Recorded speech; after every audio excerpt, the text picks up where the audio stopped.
The girl is on a merry-go-round. We'll assume is a frictionless merry-go-round. And what that means is it'll rotate very freely, no friction about the axle. And she is 2.8 meters from its center. We're going to apply a force to the edge of 100 newtons.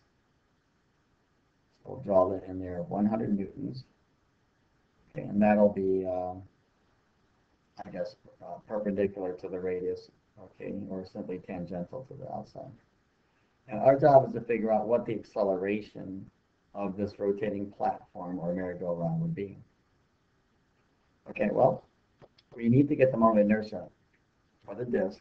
The formula for that is 1/2 mr squared. So the moment of inertia for the disk is going to be 1/2 110 multiplied by 3.2 squared. Okay, and that's equal to 563. Unit, of course, for that is going to be kilogram meters squared. Okay, now the girl is a point mass. So all of her mass looks like it comes from one point inside of her. We'll use the equation I equals mr squared for her. So I is then going to equal to 60. And her place is 2.8 meters from the point of rotation, so we'll square that.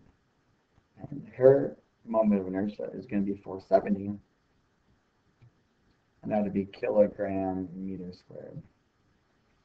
Okay, so we're going to, use Newton's second law, the rotational version of that, and that is torque is equal to I alpha.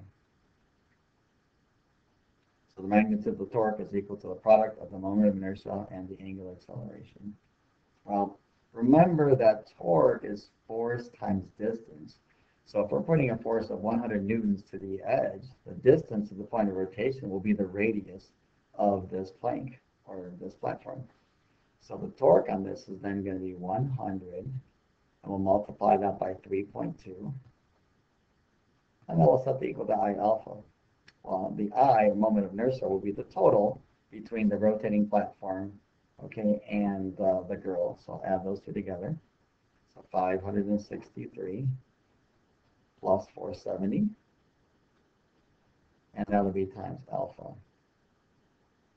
Okay, and alpha, in this case, is going to be equal to 0.3 rads per second squared. So 0.31 rads per second squared.